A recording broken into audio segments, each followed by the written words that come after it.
Imahinasyon lang, sandali, na ang bahay mo, ang lugar kung saan ka tumatawa kasama ang pamilya mo, nagpapahinga pagkatapos ng nakakapagod na araw at pinagtataguan ng pinakamalalalim mong pangarap, ay nasa ilalim ng isang invisible shadow, isang presensya na nagnanakaw ng kapayapaan, nagdadala ng walang kwentang away at nagpaparamdam na mas mahaba at mas malungkot ang gabi. Paano kung sabihin ko sa iyo na isang simpleng tao na may mga sugat na tulad ng kay Kristo ang nakatuklas ng paraan para paliwanagin ang mga madilim na sulok na ito? Maligayang pagdating sa paglalakbay na ito tungkol kay Padre Pio, ang santo na humarap sa kasamaan at nagturo ng mga sikreto sa proteksyon na nagpapabago pa rin ng buhay hanggang ngayon. Makinig ka dahil ang maririnig mo ay maaring magpabago sa paraan ng pagtingin mo sa bahay mo forever. Simulan natin sa pagbabalik tanaw sa panahon sa Italy noong ika-20 siglo kung saan isang Capuchin friar na nagngangalang Pio ng Pietrelcina ang naninirahan sa isang maliit at simpleng monasteryo sa San Giovanni Rotondo. Hindi siya ordinaryong pari. Mula noong bata pa siya, may dala-dala ng stigmata si Padre Pio, ang mga markang dumudugo sa kanyang mga kamay, paa at tagiliran na walang medikal na paliwanag na nagpapaalala sa pagdurusa ni Jesus sa krus. Pero bukod pa roon, mayroon siyang espesyal na kakayahan. Nakikita niya ng malinaw ang spiritual na mundo na parabang manipis lang ang pagitan ng nakikita at hindi nakikita. Ang mga tao mula sa iba't ibang sulok ay pumupunta sa kanya, naghahanap ng aliw para sa sakit ng katawan at kaluluwa. At sa marami sa mga usapang iyon, sa loob ng kumpisalan o sa mga liham na ipinagpapalitan niya sa mga deboto, sinasabi ni Padre Pio ang kahalagahan ng pagprotekta sa bahay laban sa mga puwersa na sumusubok maghati sa mga pamilya at magnakaw ng kasiyahan. Ang kwento natin ngayon ay nakatuon sa isang pagbubunyag na ibinahagi ni Padre Pio sa isang biyuda na nagngangalang Maria, isang simpleng babae mula sa isang kalapit na baryo. Nawalan si Maria ng asawa sa isang aksidente at nahihirapan siyang palakihin ng mag-isa ang 3 anak niya. Ang bahay niya na dati ay puno ng tawanan ay tila mabigat na ngayon na may tuloy-tuloy na awayan sa pagitan ng mga bata, mga gabing walang tulog at maging mga gamit na gumagalaw ng mag-isa na para bang isang masamang enerhiya ang nanirahan doon. Desperado, sumulat siya kay Padre Pio, humihingi ng gabay. At sa sagot niya, inihayag niya ang isang malalim na bagay, 3 partikular na lugar sa bahay kung saan ang panalangin ay maaaring maging tulad ng isang kalasag na nag-aanyaya sa presensya ng Diyos upang paalisin ang anumang kadiliman. Hindi sinasabi ni Padre Pio ang tungkol sa mga komplikadong ritual. Binibigyang diin niya ang simpleng pananampalataya, ang pananampalatayang nanggagaling sa puso. Para sa kanya, mahilig magtago ang kasamaan sa mga lugar kung saan pinakanababahala ang mga tao, tulad ng sa pagtulog, sa mga kainan ng pamilya o sa pasukan ng bahay kung saan nagtatagpo ang mundo sa labas at ang silungan sa loob. Itinuro niya na sa pagdarasal ng may debosyon sa mga puntong ito para itong pagtawag sa mga anghel upang bantayan ang mga pintuan ng kaluluwa. Sinunod ni Maria ang payo at unti-unti nakita niyang nagbabago ang bahay niya. Bumababa ang mga away, nagiging tahimik ang mga gabi at ang pakiramdam ng init ay bumalik upang punuin ang mga silid. Pero hindi lang ito isang hiwalay na kaso. Marami na bumisita kay Padre Pio ang nagsasabi ng mga magkakatulad na kwento ng mga bahay na tila sinumpana at pagkatapos nasundin ang kanyang mga gabay, lumago sa kapayapaan at pagkakaisa. Subukan nating himayin pa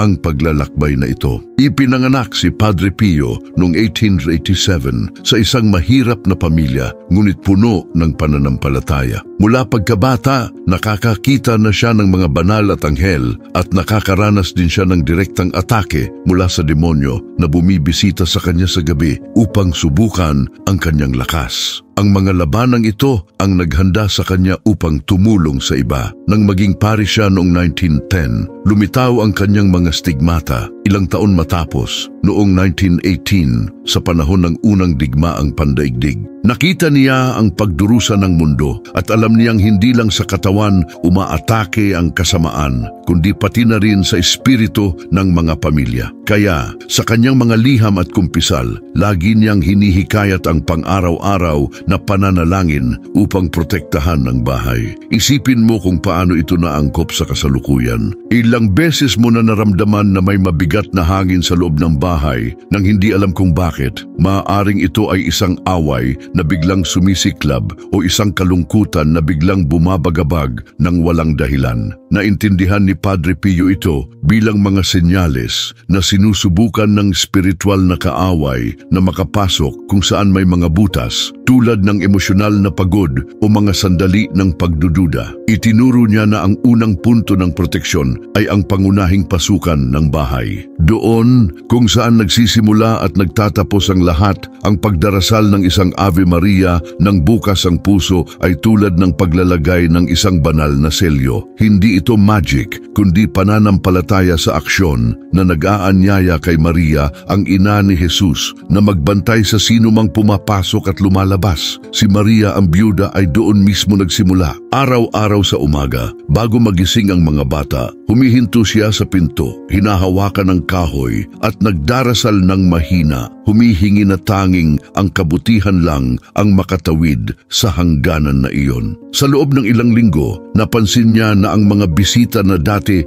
ay nagdadala ng tensyon ay nag-iiwan na ngayon ng pakiramdam ng gaan. Ang mga anak niya na dating nag-aaway dahil sa kung ano-anong bagay ay nagsimulang magtulungan ng mas madalas. Para bang isang invisible na hadlang ang itinayo. Ngunit hindi humihinto si Padre Pio doon. Alam niya na mahilig umatake ang kasamaan sa panahon ng pagpapahinga kapag tayo ay pinakamahina. Kaya ang pangalawang punto na inihayag niya ay ang silid tulugan, lalo na ang silid ng pinakamahihirap sa pamilya. Para sa kanya, ang pagtulog ay isang sagradong sandali kung saan nagre-renew ang kaluluwa. Ang pagdarasal doon ng isang panalangin sa anunsyo ng anghel bago matulog ay maaring magtaboy ng mga bangungot at pag-aalala. Nagsasabi siya ng mga kwento ng mga deboto na pagkatapos gawin ito, nagigising na sariwa na may malinaw na ideya at mas magaan na puso. Sa isa sa kanyang mga liham, sumulat si Padre Pio sa isang ina na nag-aalala sa kanyang anak na teenager na nakikipaglaban sa mga takot sa gabi. Pinayuhan niya itong magdasal sa silid ng bata kahit na hindi niya alam at maglagay ng simpleng imahe ni Jesus doon. Ang resulta, nagsimulang matulog nang mas mahusay ang binata at sa paglipas ng panahon, bumalik siya sa pananampalataya.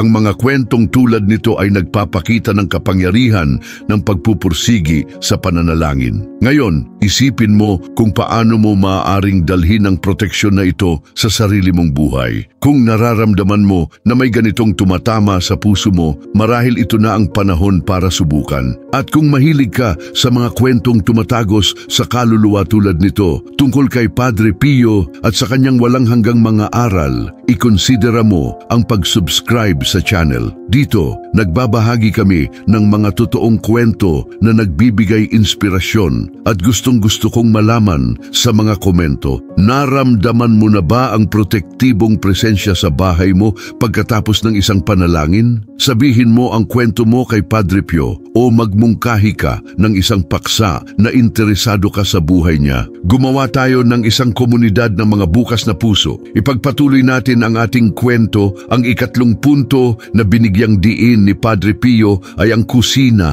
ang nagpupulsong puso ng bahay kung saan nagtitipon ang pamilya upang pakainin ang katawan at espiritu. Nakikita niya doon ang isang simbolikong lugar ng probisyon at pagmamahal, ngunit maaari ding maipon ang mga sama ng loob tulad ng sa mga diskusyon sa hapagkainan. Ang pagdarasal ng isang simpleng pagpapala bago ang mga pagkain, humihingi na basbasan ng Diyos ang pagkain at ang mga usapan ay nagpapabago sa espasyong ito upang maging isang altar ng pasasalamat. Para kay Maria, ito ay isang pagbubunyag. Ang kanyang kusina na dati ay lugar ng mga tensyonadong katahimikan ay naging lugar kung saan ikinukwento ng mga anak ang kanilang araw, nagtatawanan ng magkasama. Ipinaliwanag ni Padre Pio na sa pagdarasal doon, inaanyayahan natin ang Espiritu Santo na linisin hindi lang ang pagkain, kundi pati na rin ang mga relasyon sa pamilya. Siya mismo sa kanyang monasteryo ay nagdarasal bago ang bawat simpleng pagkain na nagpapakita na ang kabanalan ay nasa pang-araw-araw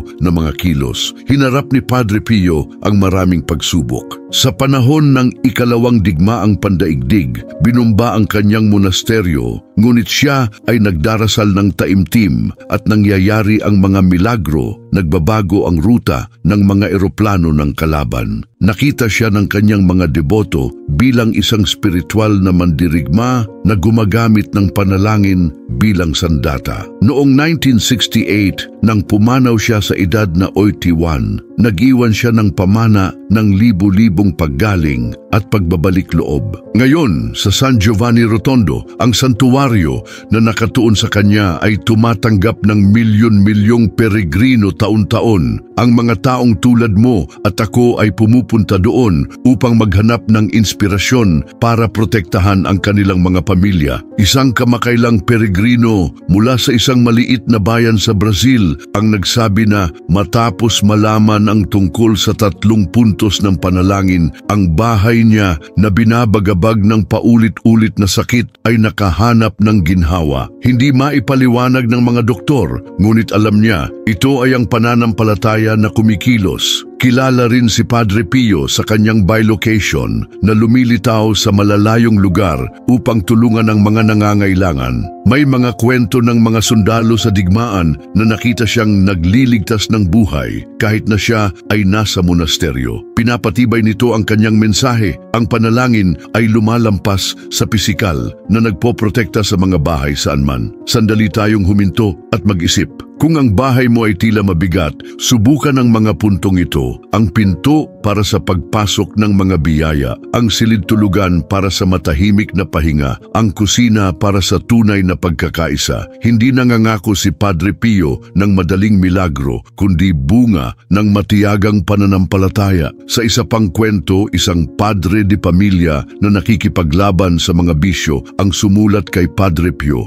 Ang sagot ay dumating, magdasal ka sa 3 lugar na ito araw-araw nang may kababaang loob. Sumunod ang lalaki at unti-unti nakahanap siya ng lakas upang magbago. Nakita ng asawa niya ang pagbabago at nagsimulang magdasal kasama siya na nagpapatibay sa kanilang kasal. Ang mga salaysay na ito ay nagpapakita sa atin na hindi malayo si Padre Pio. Kumukonekta siya sa mga totoong sakit ng mga tao. Ang kanyang mga aral tungkol sa espiritual na proteksyon ay buhay pa rin na tumutulong sa mga pamilya na malampasan ang mga hamon. Ngayon, isipin mo ang iyong pang-araw-araw na buhay. Marahil ikaw ay tulad ni Maria na nagdadala ng bigat ng mag-isa o tulad ng ama na naghahanap ng pagtubos. Pinapaalala sa atin ni Padre Pio na walang sinuman ang nag-iisa sa laban na ito. Upang mapalalim pa, pag-usapan natin ang hamon na inspirasyon ni Padre Pio, ang paglalaan ng 7 magkakasunod na araw sa pananalangin sa mga puntong ito. Hindi ito isang matigas na bagay, kundi isang imbitasyon sa pangako. Sa unang araw, mag-focus sa pinto, nagdarasal para sa proteksyon. Sa pangalawa, sa silid-tulugan, humihingi ng kapayapaan sa pagtulog, at ganun din, nagtatapos sa kusina ng may pasasalamat. Marami na tumanggap sa hamon na ito ang nagsasabi ng mga banayad,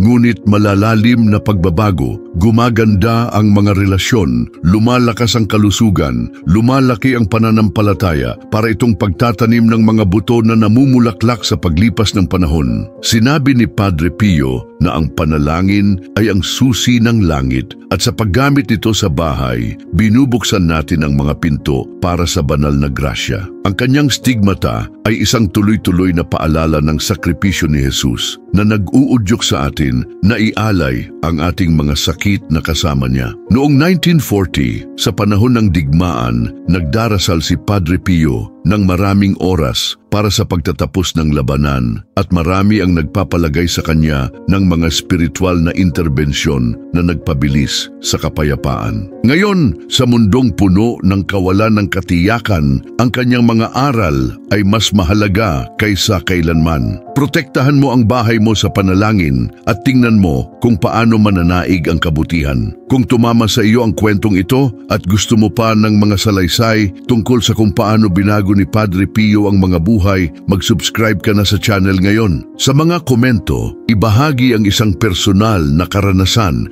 sa mga panalangin na nagprotekta sa pamilya mo o magmungkahi ng isang aspeto ng buhay ni Padre Pio na gusto mong tuklasin namin. Mahalaga ang boses mo rito at magkasama bumubuo tayo ng isang network ng pananampalataya at pag-asa. Bedahin sees, ipagpapatuloy natin ang ating salaysay. Ang ikatlong punto na binigyang diin ni Padre Pio ay ang kusina, ang nagpupulsong puso ng tahanan kung saan nagtitipon ng pamilya upang pakainin ang katawan at espiritu. Nakita niya roon ang isang simbolikong lugar ng probisyon at pagmamahal, pero maaari ding maipon ang mga sama ng loob tulad ng sa mga diskusyon sa hapagkainan. Ang pagdarasal ng isang simpleng pagpapala bago ang mga pagkain, humihingi na basbasan ng Diyos ang pagkain at ang mga usapan ay nagbabago sa espasyong ito upang maging isang altar ng pasasalamat. Para kay Maria, ito ay isang pagbubunyag. Ang kanyang kusina na dati ay lugar ng mga tensyonadong katahimikan ay naging lugar kung saan ikinukuwento ng mga anak ang kanilang araw, nagtatawanan ng magkasama. Ipinaliwanag ni Padre Pio na sa pagdarasal doon, inaanyayahan natin ang Espiritu Santo na linisin hindi lang ang pagkain, kundi pati na rin ang mga relasyon sa pamilya. Siya mismo sa kanyang monasteryo ay nagdarasal bago ang bawat simpleng pagkain na nagpapakita na ang kabanalan ay nasa pang-araw-araw na mga kilos. Hinarap ni Padre Pio ang maraming pagsubok. Sa panahon ng ikalawang digmaang pandaigdig, binumba ang kanyang monasteryo, ngunit siya ay nagdarasal ng taimtim at nangyayari ang mga milagro. Nagbabago ang ruta ng mga eroplano ng kalaban. Nakita siya ng kanyang mga deboto bilang isang spiritual na mandirigma na gumagamit ng panalangin bilang sandata. Noong 1968, nang pumanaw siya sa edad na 81, nag-iwan siya ng pamana ng libu-libong paggaling at pagbabalik loob.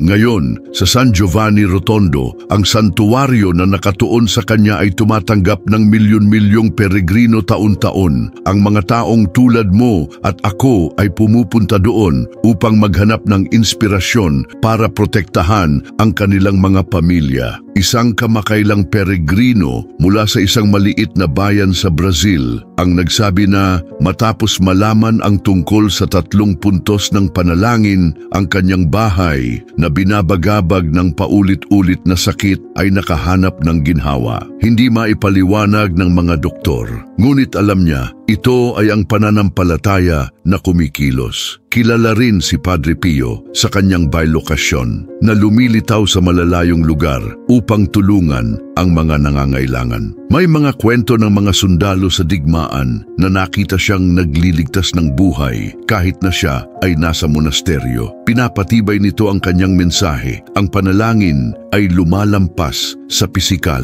na nagpoprotekta sa mga tahanan saan man. Sandali tayong huminto at mag-isip. Kung ang bahay mo ay tila mabigat, subukan ang mga puntong ito. Ang pinto para sa pagpasok ng mga biyaya, ang silid-tulugan para sa matahimik na pahinga, ang kusina para sa tunay na pagkakaisa. Hindi nangangako si Padre Pio ng madaling milagro, kundi bunga ng matiyagang pananampalataya. Sa isa pang kwento, isang padre de pamilya na nakikipaglaban sa mga bisyo ang sumulat kay Padre Pio. Ang sagot ay dumating, magdasal ka sa 3 lugar na ito araw-araw ng may kababaang loob. Sumunod ang lalaki at unti-unti nakahanap siya ng lakas upang magbago. Nakita ng asawa niya ang pagbabago at nagsimulang magdasal kasama siya na nagpapatibay sa kanilang kasal. Ang mga salaysay na ito ay nagpapakita sa atin na hindi malayo si Padre Pio. Kumukonekta siya sa mga totoong sakit ng mga tao. Ang kanyang mga aral tungkol sa espiritual na proteksyon